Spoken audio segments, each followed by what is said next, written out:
Oh, welcome, Opan the Ninja Hitam.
Okay, I changed, so instead of the sleeping pill supplier being like in a romantic entanglement, the story is now that the because he's a pilot and he lives dangerously, he's got a life insurance. And the wife figured that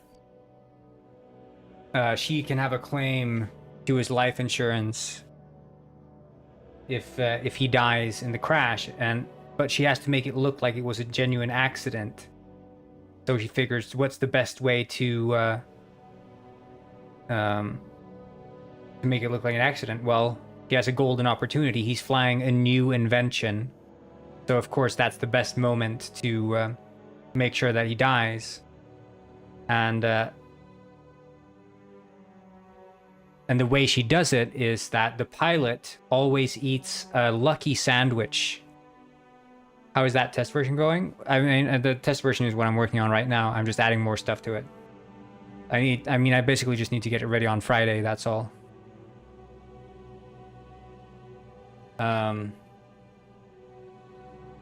she always gives him a lucky sandwich before his flights. And this sandwich, she slips in a sleeping pill. And the detective realizes that the pilot must have been poisoned right before takeoff because the pills are so strong, because, you know, that's what the doctor told him. And alternatively, if you used them to poison the guards, you would notice how quickly they worked. So he ate the lucky sandwich just before takeoff, and then during takeoff, he fell asleep and started crashing.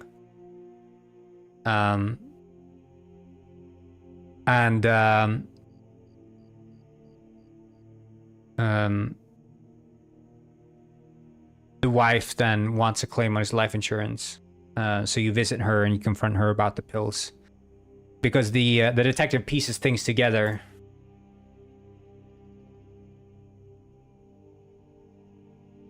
So basically it's like, hello there. Ah, the good detective. Have you found the necessary evidence to put the foul mechanic in a cell? Not quite. Then what? I discovered that the pilot was drugged with highly potent sleeping pills right before takeoff. Impossible, says the mechanic. Someone gave him pills, and I believe one of you is responsible. And the inventor goes, me? Poison the pilot? On the most important day of my life? Not a chance. How would I even make him eat the pills in the first place? And then the mechanic goes, oh, don't try to act innocent. You probably put him in that sandwich his wife always makes for him. The detective says, his wife? Before every flight, he eats his lucky sandwich. Before every flight, Tony eats his lucky sandwich. His wife always makes it for him. Lots of love in those sandwiches. She's so nice to him. Well, I wasn't even aware of any such tradition. Now things are starting to make more sense. How did the pill? Well, she makes the sandwich, so she puts the pills in the sandwich and gives it to the pilot. And the pilot eats the sandwich just before takeoff and consumes the pills. Because it's his tradition is to eat his lucky sandwich before takeoff. And so like the wife has built up this alibi. Maybe she's planned it. Yeah, the wife drugged him because the wife wants a claim on his life insurance. So the detective says, he's thinking, okay, the wife gave him a sandwich. That's the only known thing. That's the only known thing that he ate before liftoff. So that could be the only point of insertion for the drugs, right? And so the detective pieces together, do any of you know if the pilot has a life insurance? Because, of course, as a wife, you would have a claim on life insurance.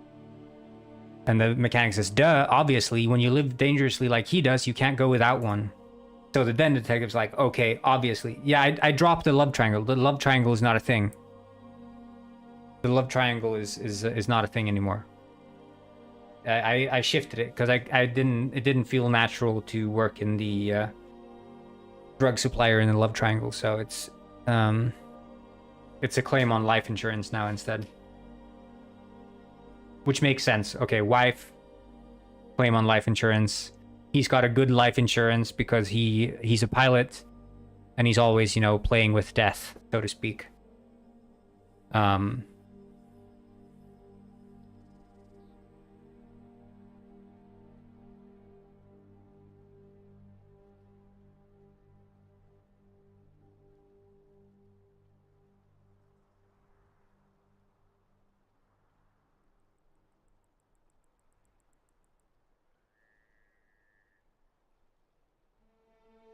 Although I wonder, it could make sense, okay, but I don't know how we'd write this into like a good scene or how to script this gameplay wise, but imagine that the wife finds out that he is in a coma, because that's what I wrote now, that the pilot is in a coma, meaning that he didn't actually die. In that case, the wife now realizes that she no longer has a claim on the life insurance because he didn't even die. So then, what does she do? Well, she wants to finish the job, so she would show up at the hospital trying to snuff him out with like a pillow or something. That could make sense, but I don't know how to write that in a way. Like, how does the detective find out that she's there?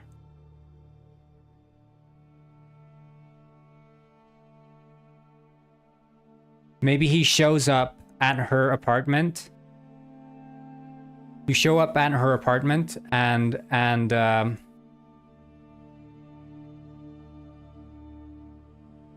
you can find the bottle of pills. Maybe he has a hint and sets up a secret. Like he just senses it. He's got the sixth sense, the penguin detective sense. You press shift and you can see the penguin detective sense instead of normal penguin sense. I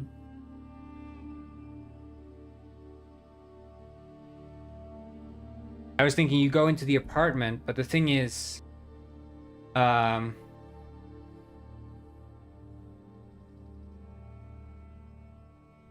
okay, wait, we can figure out that the wife would have known. We can figure out that she would have known if we go to the apartment where she lives, because we know where she lives. The mechanic tells us as much.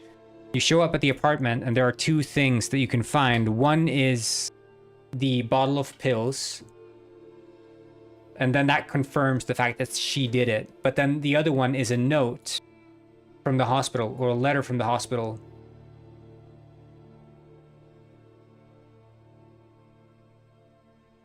Well, no, so you meet the wife not in the hospital, but you meet her. Well, you go to her apartment, but she's not home.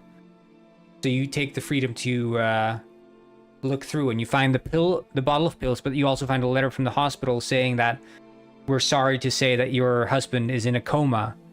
And then she's not home. Oh no. He's in a coma. That means she doesn't have a claim on her life insurance. She must be at the hospital. She might be wanting to kill him, so you have to get to the hospital. And then that's the final confrontation with the wife about to kill the husband.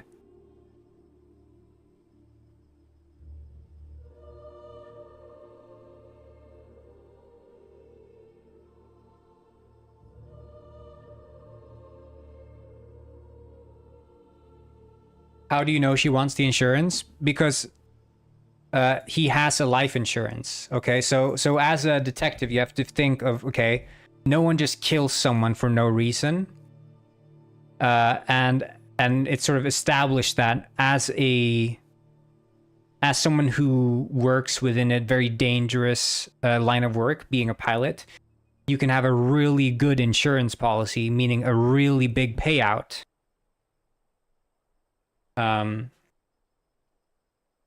So it's in her interest to have a claim on the insurance policy. Maybe you can even find the papers. They're in economic trouble due to her shopping addiction. Yeah, you could even find the letter. She's already filled out the form for claiming life insurance.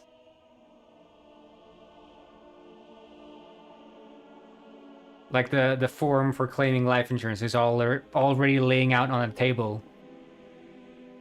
Because she's like so ready to go for it.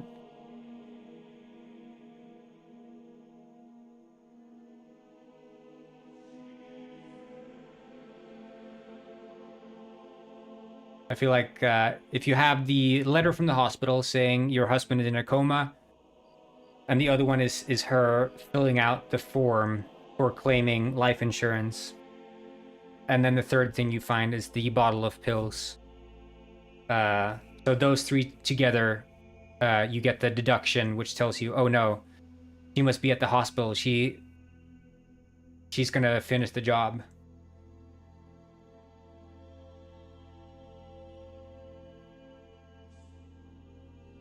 I mean, she was filling it out because she assumed he died. She heard like the explosion.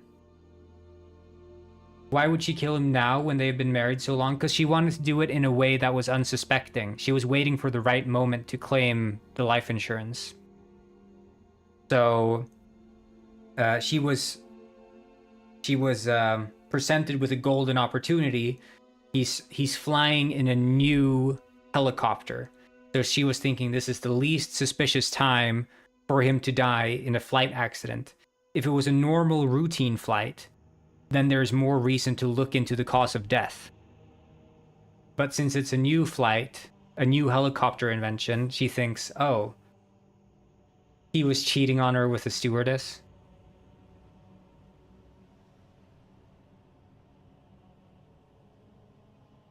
But wouldn't he make more money working and get less when getting the life?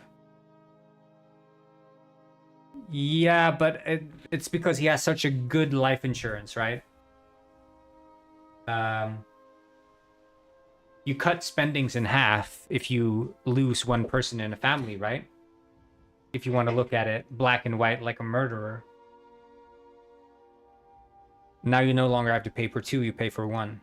So, good claim on life insurance. She's set. And it's a really good insurance because he's working in a very dangerous line of work. Yeah, big payout. So, less money overall, but lots of money at the start. I mean, if he has a really good insurance policy, she gets all of that money, lump sum. She can start investing. She could do anything. She could, like, you know, she could live a good life after that. That's what she's thinking.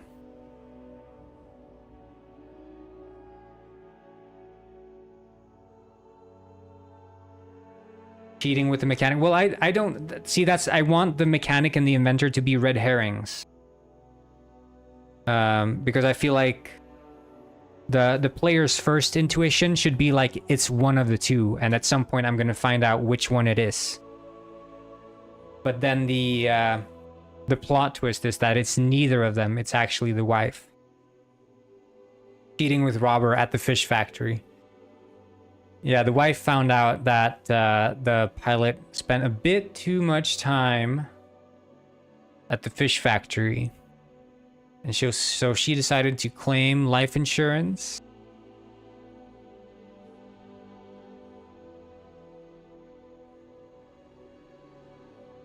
She made him a fish sandwich. She's like, you like spending so much time at the fish factory? We'll have a fish sandwich. It'll be your last. Honey, what's that on your back? Oh, it's nothing. It's just claw marks.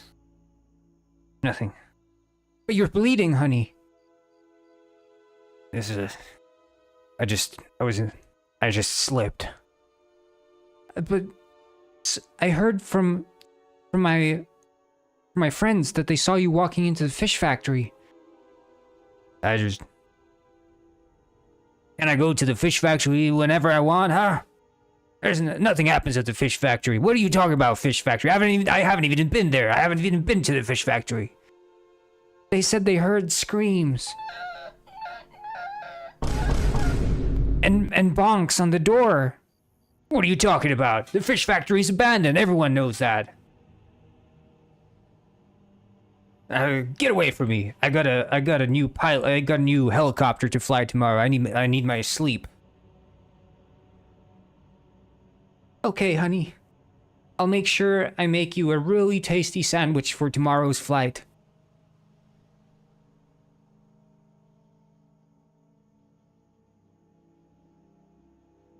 You'll never eat a better sandwich ever again.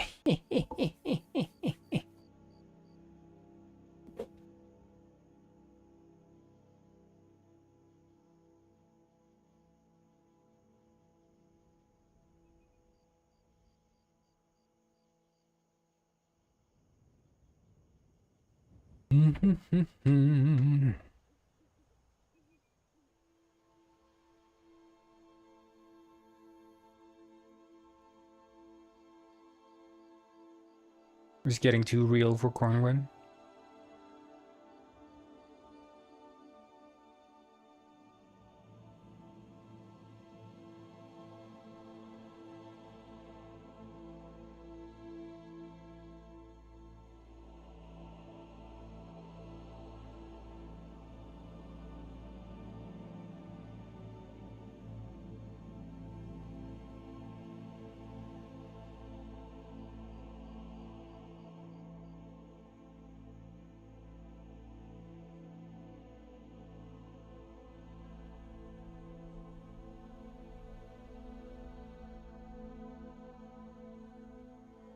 Hey.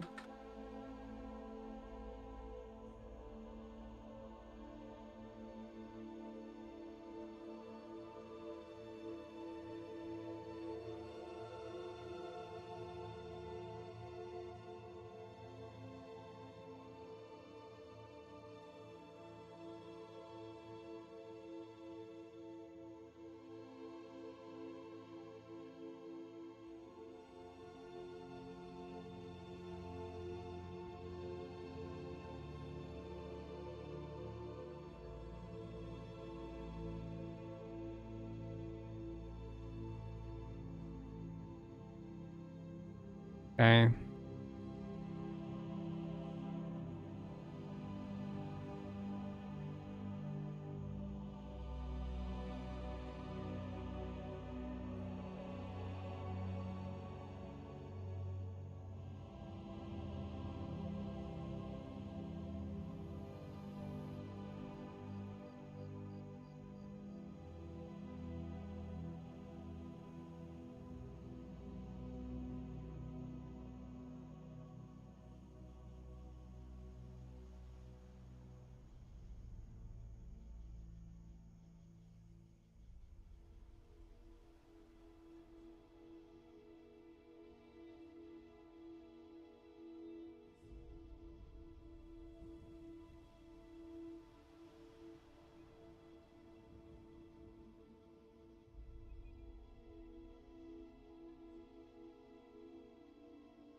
Okay, so the thing is, when we have the final confrontation with the wife at the hospital, how do we handle that? Is it just dialogue options leading to her either managing to kill him or not? Or does he never die? Or what is the dealio?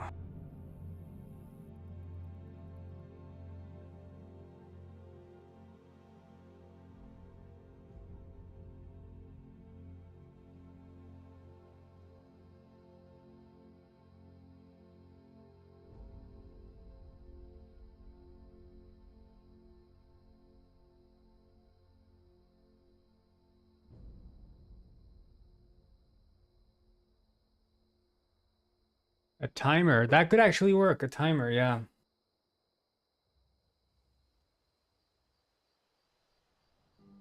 Yeah, so okay, there could be a timer, and then if you're too slow, he dies. And no matter what, the wife gets caught. But in one scenario, he dies, the other one, he doesn't. That's good. That's good. Just need to add like a timer function. So then the timer ticks down, and at the end of the timer, a variable switch flips. And then he has been killed. Mm-hmm.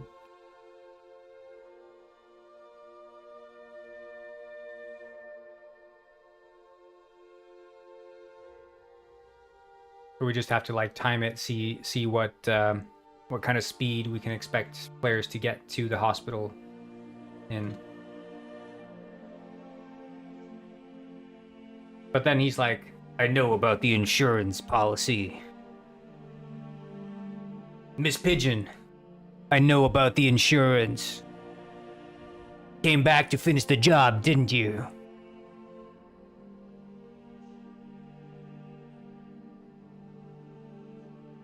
Yeah, like he's flipping and then dead. Yeah. Like a little cutscene. And she's like, you don't know what you're talking about, detective. He says, I'll have you in handcuffs. You're not escaping this.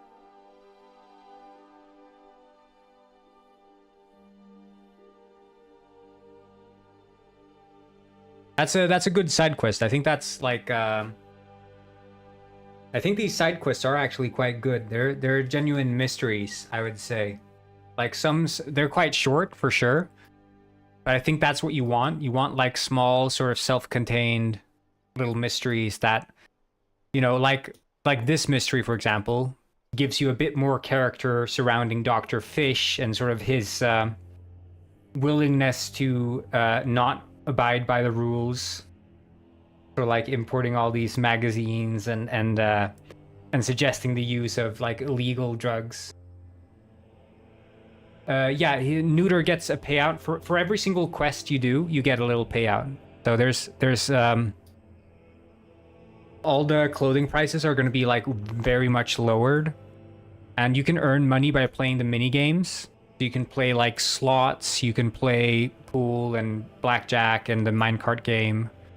Fishing, you can do all that, but you also get like a big bonus payout when you complete a case. So that's sort of the idea. So you can like unlock new cosmetics as you go. Clothing, yeah, because you can buy clothes in the game. You don't have like a set outfit, so you can like dress in penguin clothes. Just like in normal Penguin Village, you can go in there and dress up your penguin.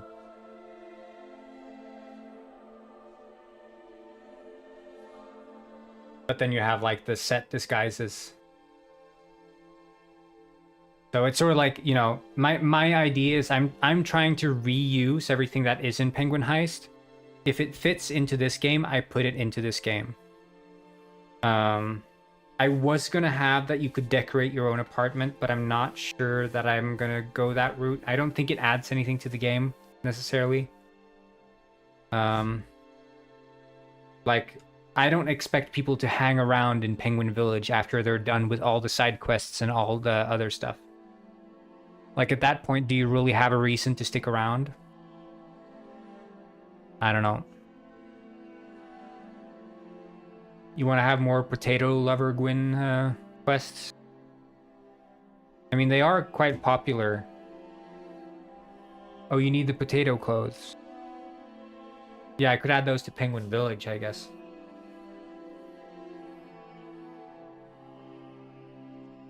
But it's like in... I'm taking a bit of inspiration from the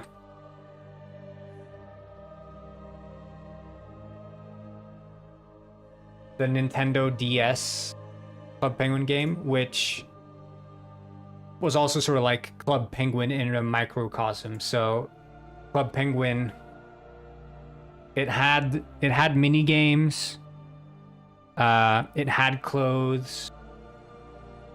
It was just like very limited, and you did like the cases.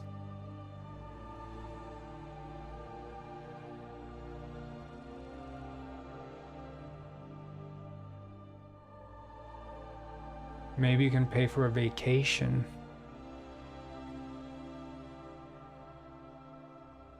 But of course, in this game, there was no way to decorate your igloo, for example, which is a key component in the Club Penguin game. But the mini games were here.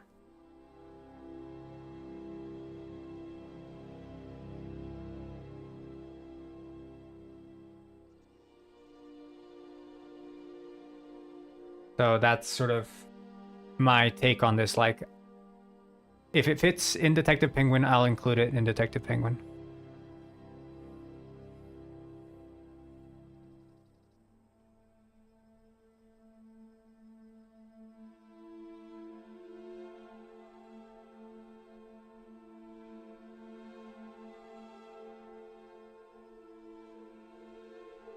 You know, come to think of it, Detective Penguin is very much inspired by this game, like subconsciously. I haven't even considered this game, but Detective Penguin is scarily similar to this game. Like, look at this guy. He's an agent in Antarctica. He's a penguin solving crime. And there's mini games, and there's a freaking pizzeria too.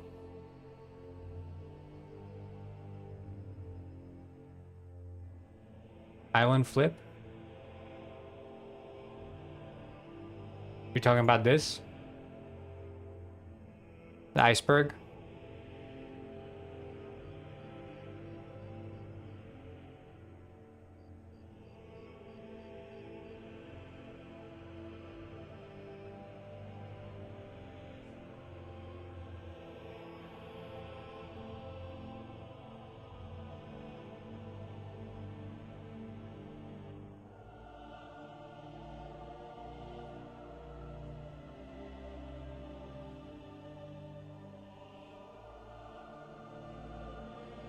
Sup, Doodle, sup.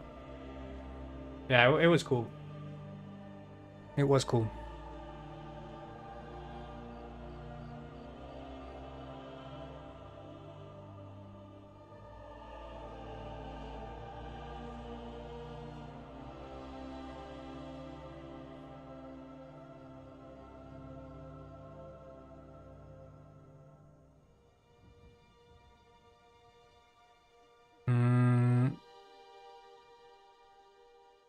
Right, so the wife lives in the floor below Mr. Penguin in the apartment.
Barbs! Barbs!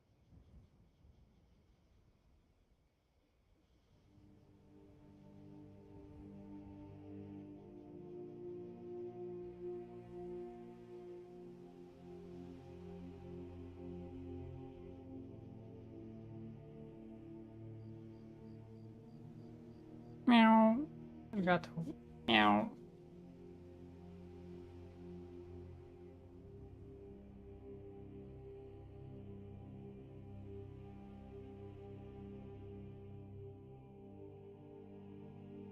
Lysander liked the live.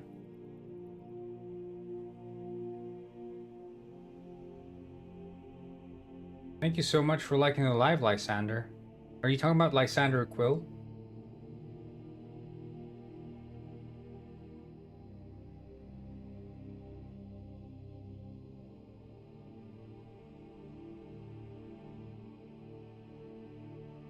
Yeah, I don't know. Lysander was liking the live. I did that. I like it, baby.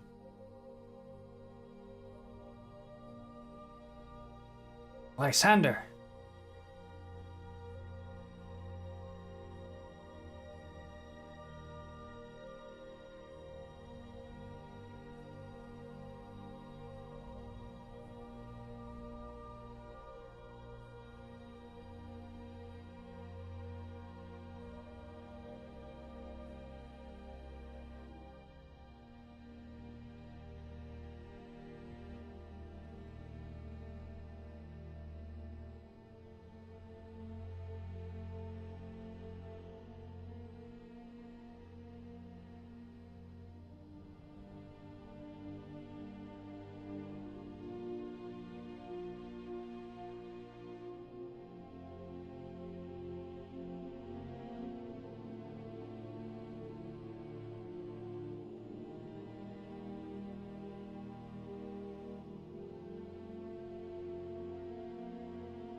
Lysander Quill.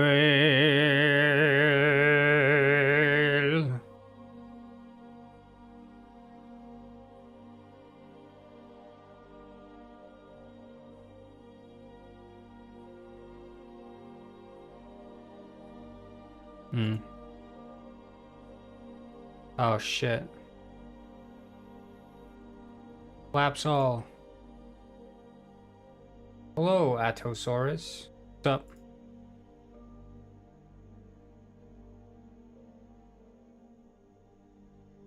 The Lysander of the opera is dead.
Okay.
So I guess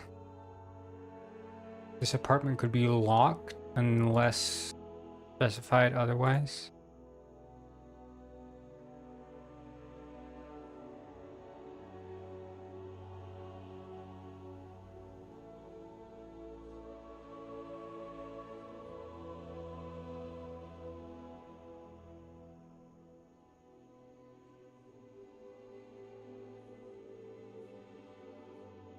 Like so.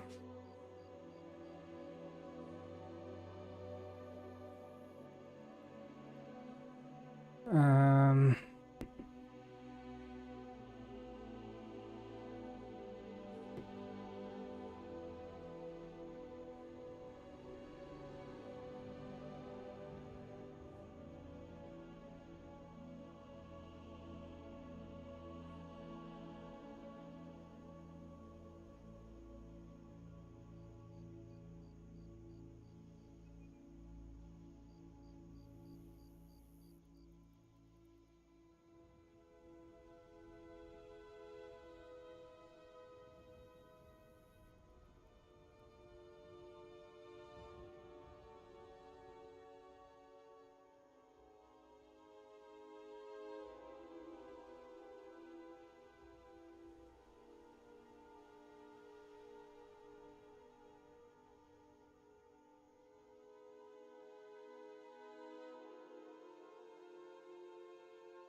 there and then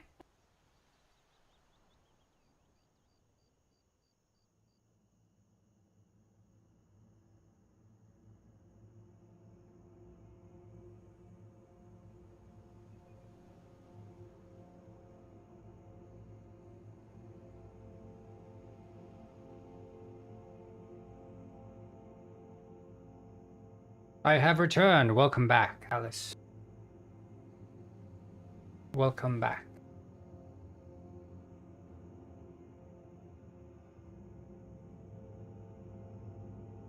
Mango? Those who know?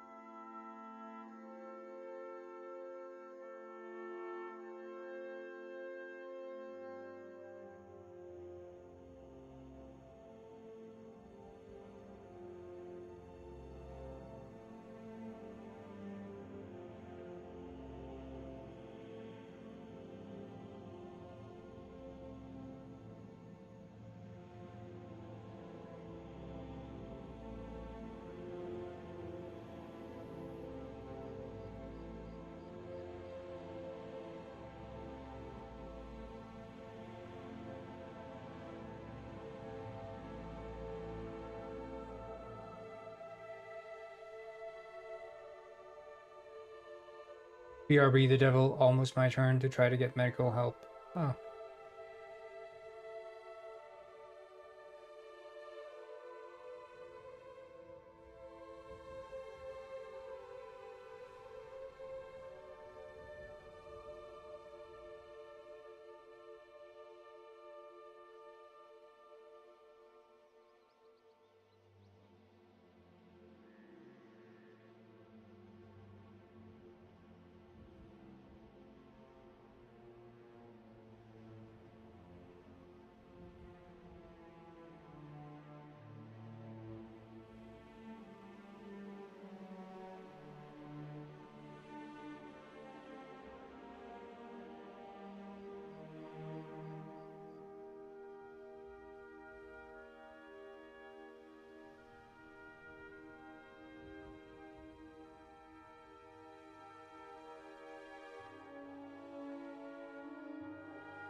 Okay, so if we're scripting this sequence in a timed manner, we should probably add like a custom function that allows us to set a timer, and then another parameter for that allows us to set a variable that gets set at the end of the timer.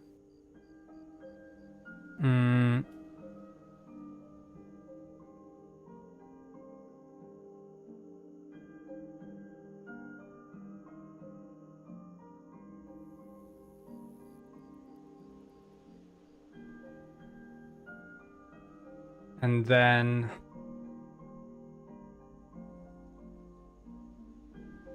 another function to cancel the timer. Those are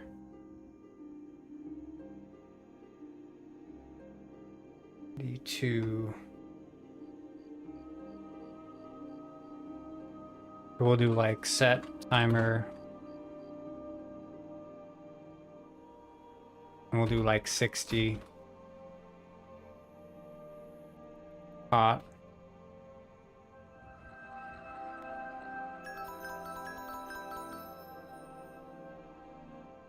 Alice ascended. Congratulations.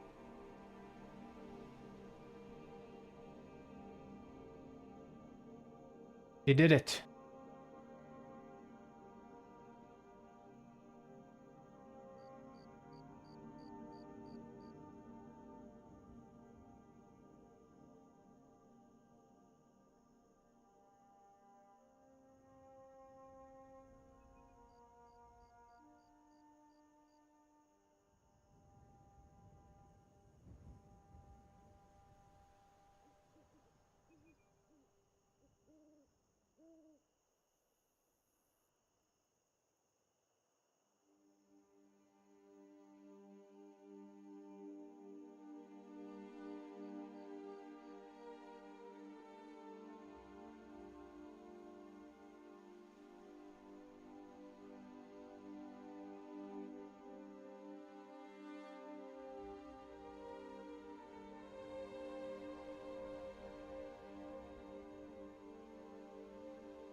Okay.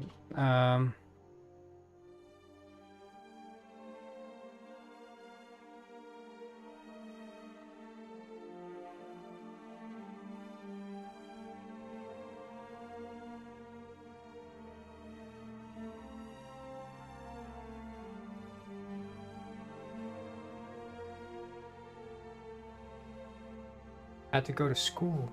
Oh no.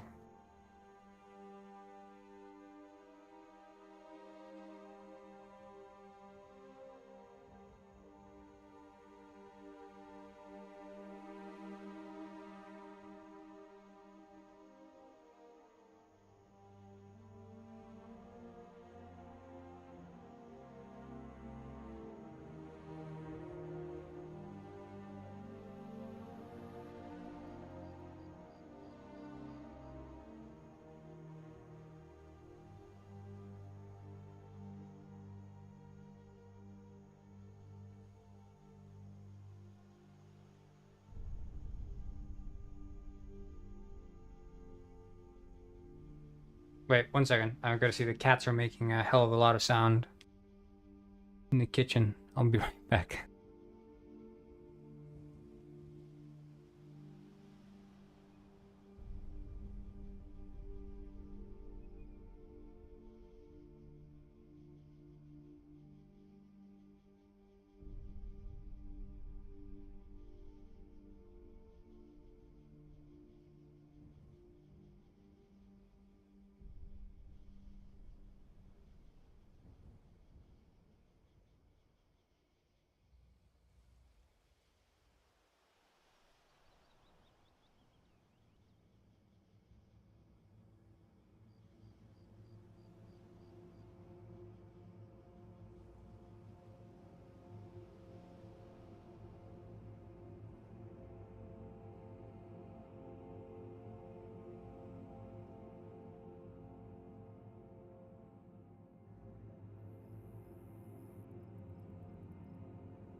Some of you said, "Meh,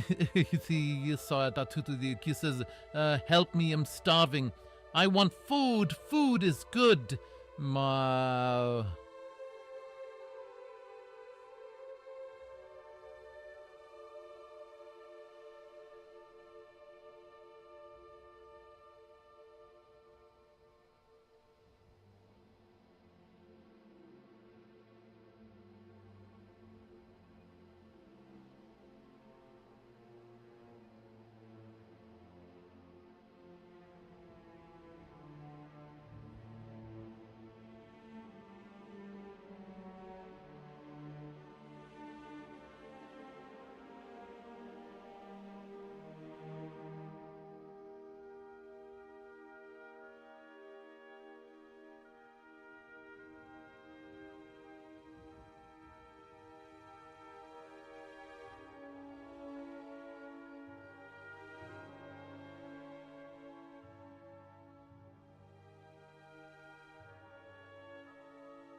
Sorry, I had an espresso as well. Maybe he's gonna ferment his coffee someday. Yeah, you never know.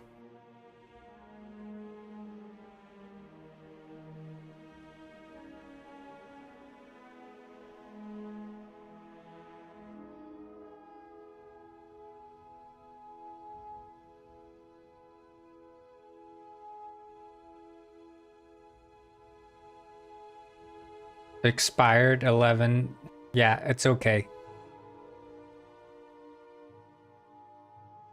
1 day expired. See, the thing with expiry dates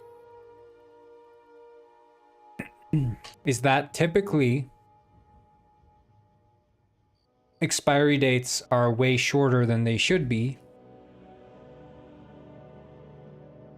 because the way that they typically conclude what counts as expired the way they come to that conclusion is basically they do taste tests at different levels of like age, and when a panel of say 10 people consume this and even one person says actually, this tastes a bit different now. Then they're like, okay, at this point in time when the product is this old, we'll say it's best before this date. Because after so many days, it starts tasting different, and when it tastes different, then it's probably gone bad. So it's not like there's no scientific calculation behind the best before date, and the ones who are interested in best before dates are the people producing the products, not necessarily the ones selling the products, right? So when Pringles slaps best before on their chips, it's not that they believe that the chips have gone bad past that date, but rather that the product won't taste as it's supposed to taste, and therefore they will say that it's gone bad. But you can eat chocolate that's way old, and the biggest difference is going to be sort of the flavor is going to be milder, the texture is going to be a bit off, but it's going to be completely fine. There's nothing in there that's gone like rancid or bad. So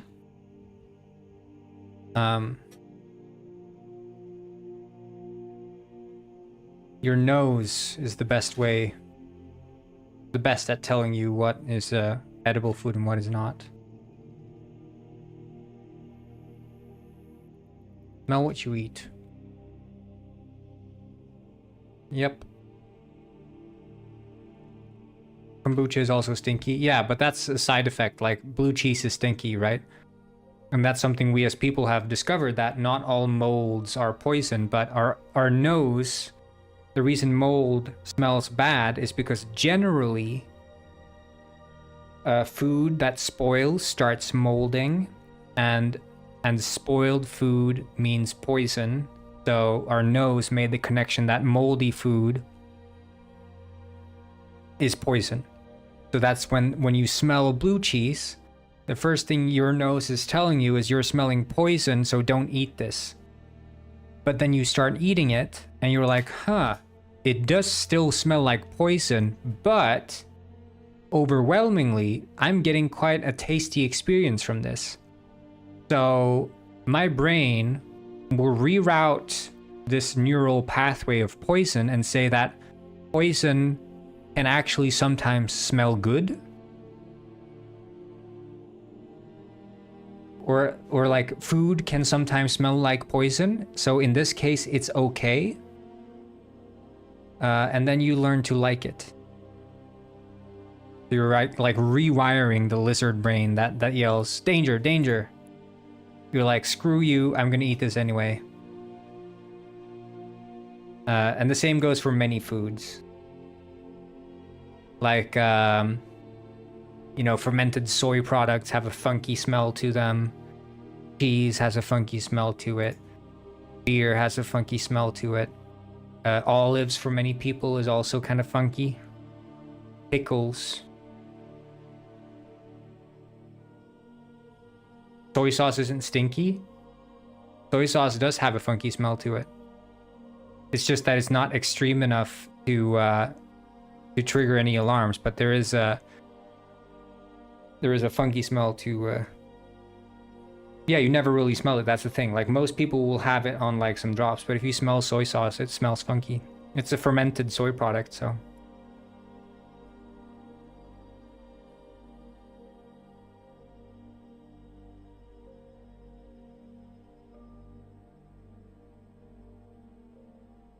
I bought these natto beans or whatever they're called, which is like also fermented soybeans. They're funky. I like it, but they're like slimy and funky.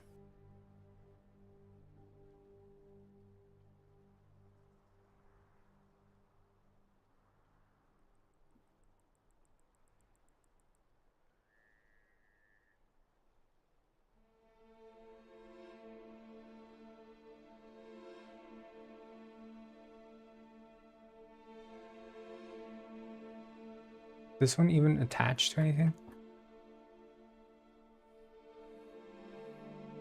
The dog. Dog. What the dog doing?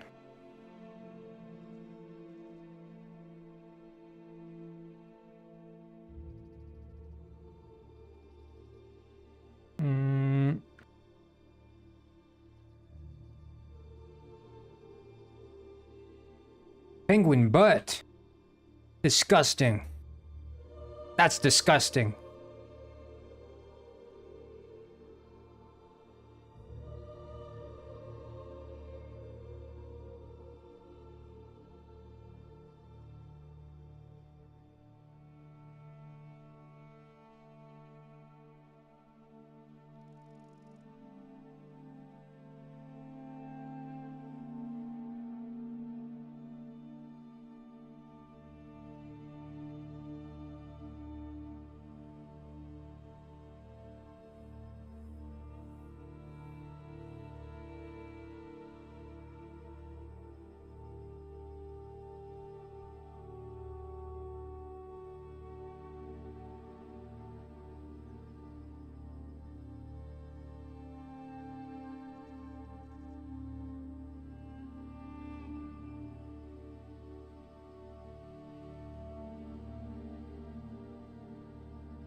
I wonder, are the dialogue utilities on the canvas?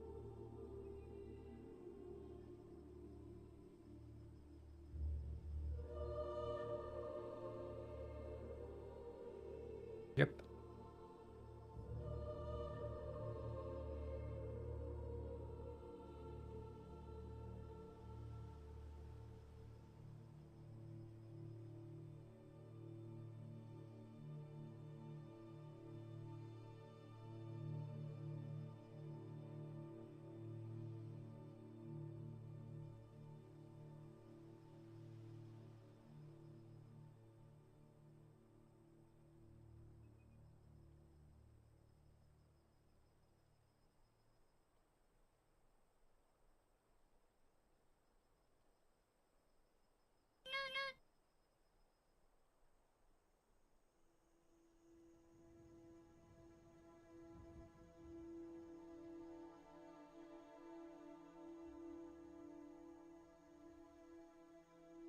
Literally.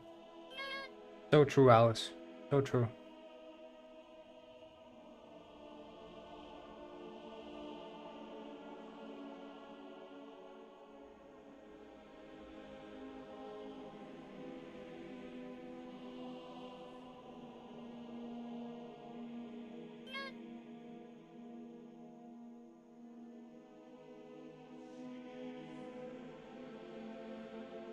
A newt is a nut? Don't get me started.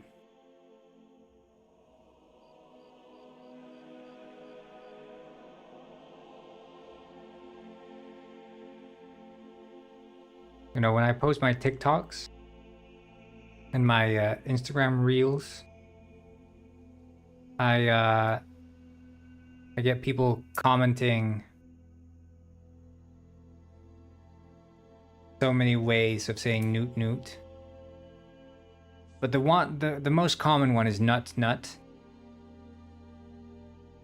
Which is like, okay. And then there's some that are like knack knack, N-A-K N-A-K. Yeah,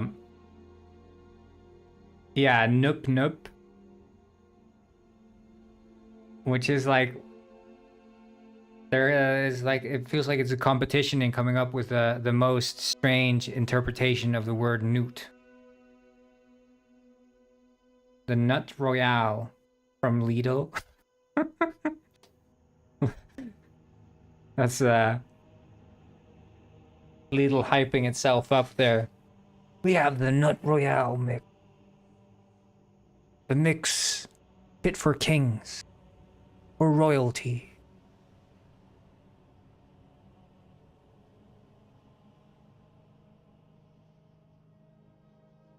Oh my god, thank you, Pengu TV. I'm so happy you love this penguin on the left. This penguin on the left is me!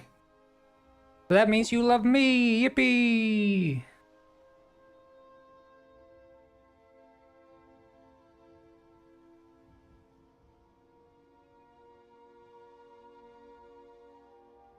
Finally. I've been waiting. I hate the penguin in the corn suit. What? Hmm?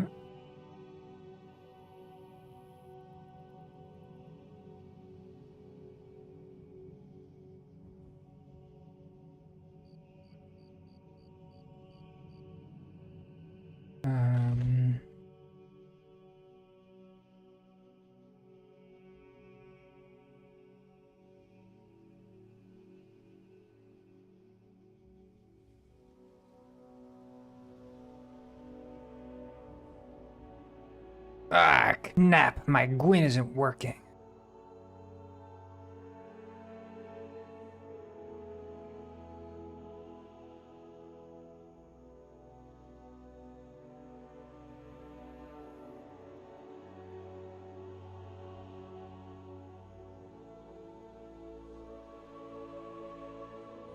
Oh, shit. I'm the chosen Gwyn? Oh. No, I'm not the chosen Gwyn.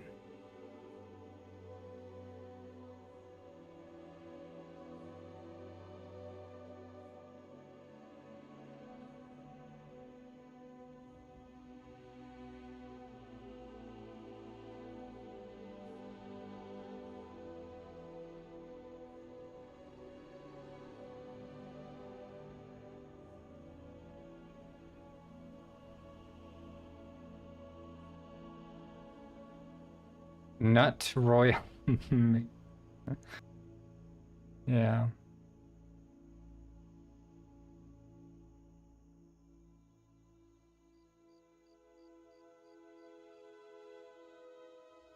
Time to bring back monkeypox.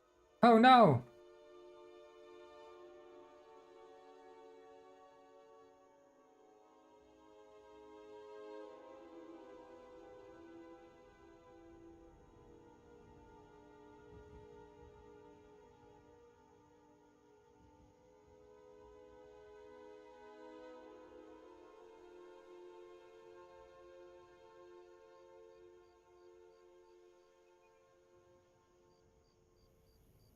Infect me with the monkey Gwyn skin.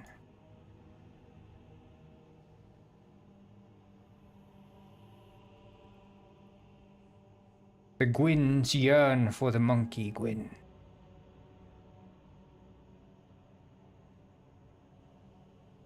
Yeah, well, it seems like you guys are almost at 5 magic, so, you know.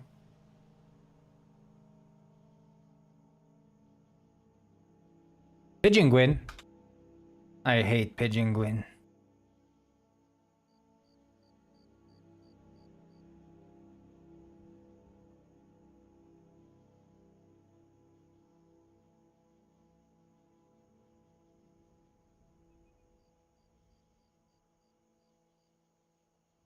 Ooh. Ooh.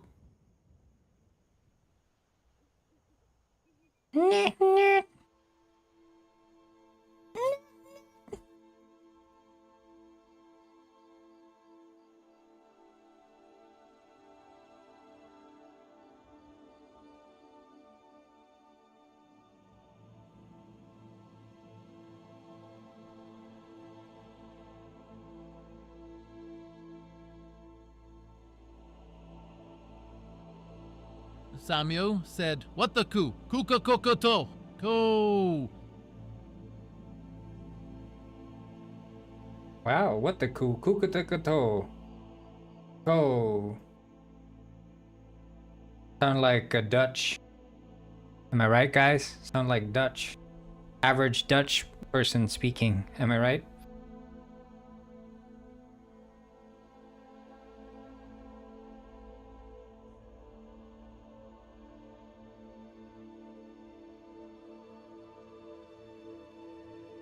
I wanted like Iceland. Slander! Did you know that Lysander is a anagram of slander?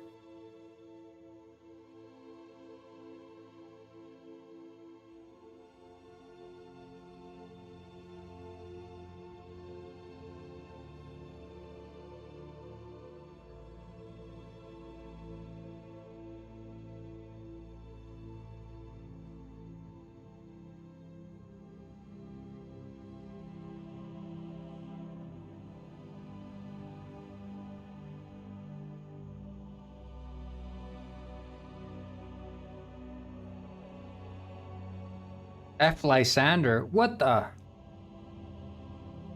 What the flip? That's crazy.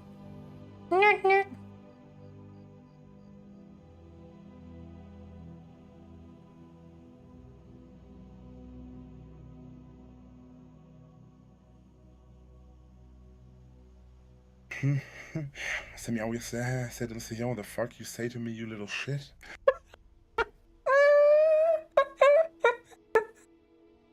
No.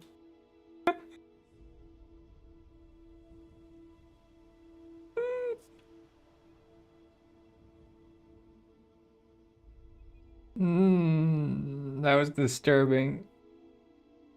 That was disturbing.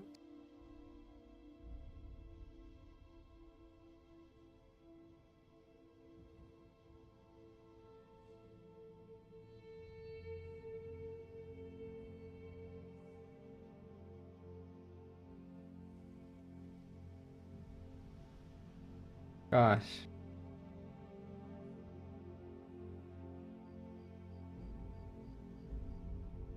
Um.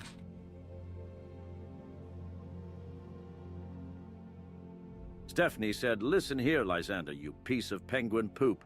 F you twice."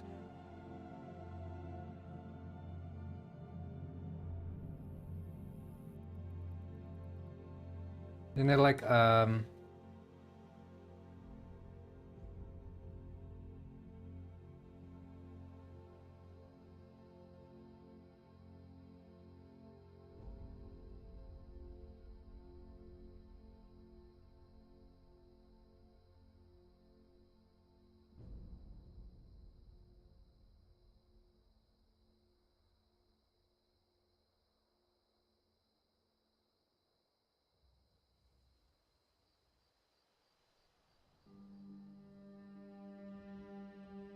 Fair.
Gow, gow, gow, gow, gow.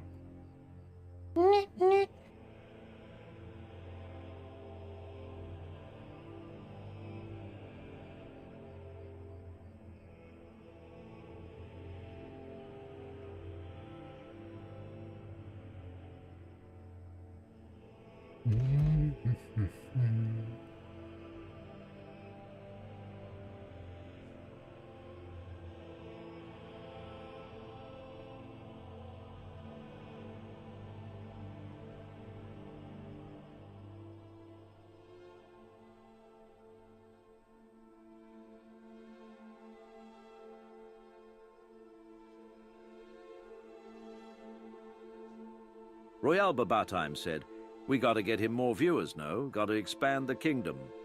That's true, that's true. That's true, Royale Boba Time. Say, Royale Boba Time, have you ever tried eating the Royal Nut Mix? Or Nut Mix Royale? I don't know which one it is, but it's supposed to be for royals anyway. Supposedly you can find it in Lidl. That's what people are saying. Murmurs in chat.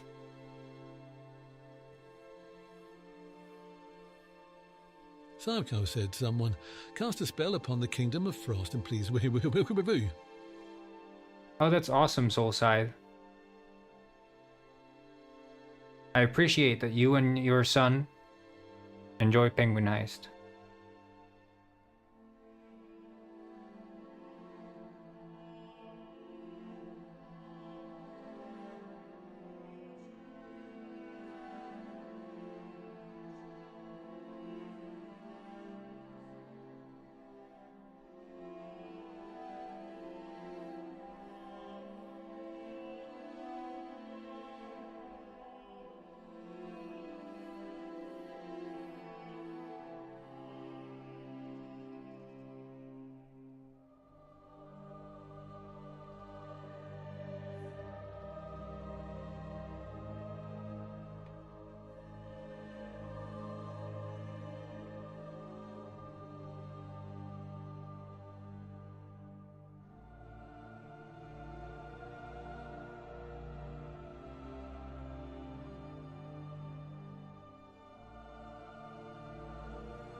Stephanie said, Noot, noot, noot, noot, noot, noot, noot, noot, noot, noot, noot, noot, noot, noot, noot, noot, noot.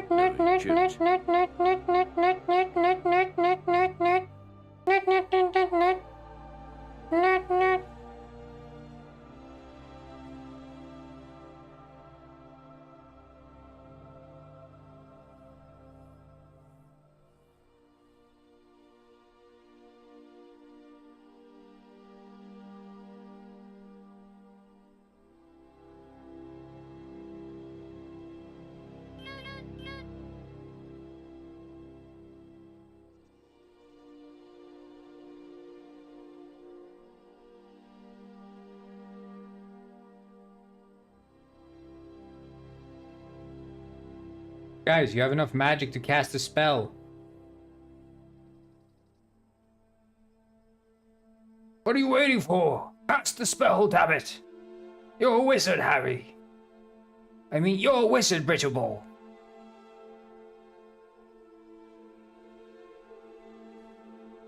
Cast the spell.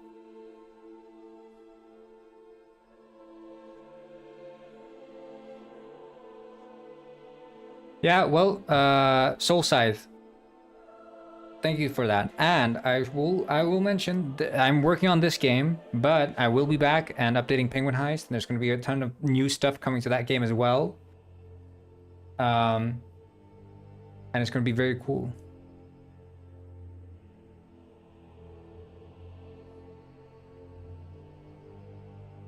You must be a wizard to cast the spell. You must be a wizard. You must be present in the tower to cast the spell.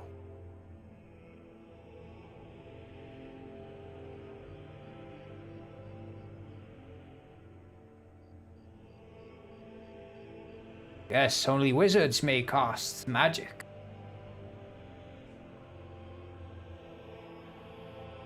Stephanie said, the game is on sale now till the 14th. Get the game, everybody.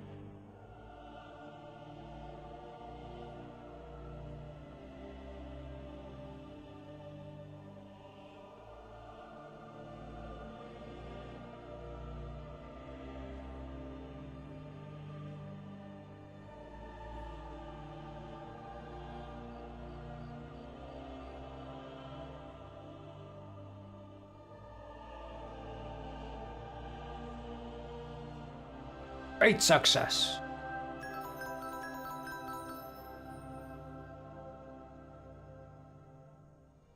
The kingdom is ascending.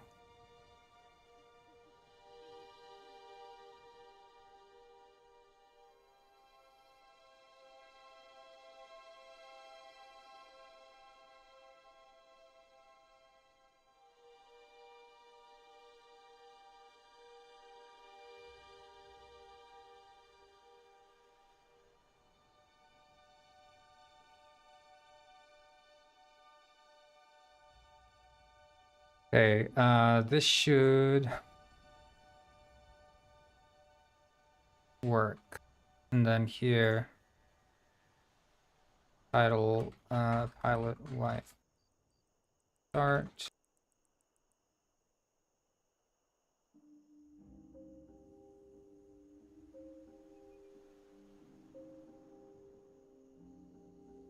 I can now be a wizzy. How can you check the level you have in Ascension? So have you ascended yet or not?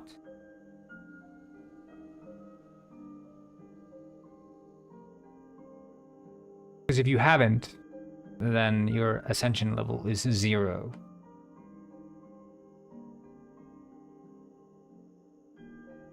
Oh my god, Sam is a wizard. You're a wizard, Sam.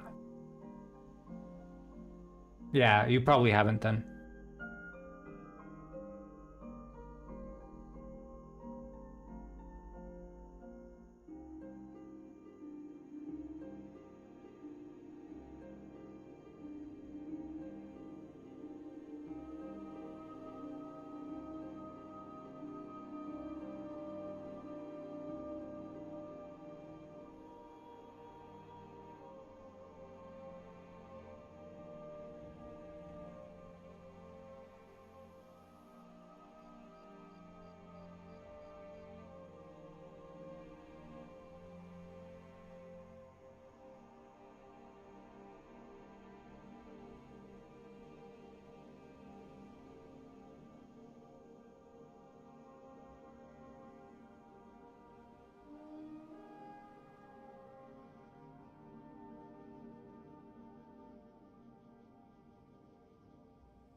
Hola, gato con café.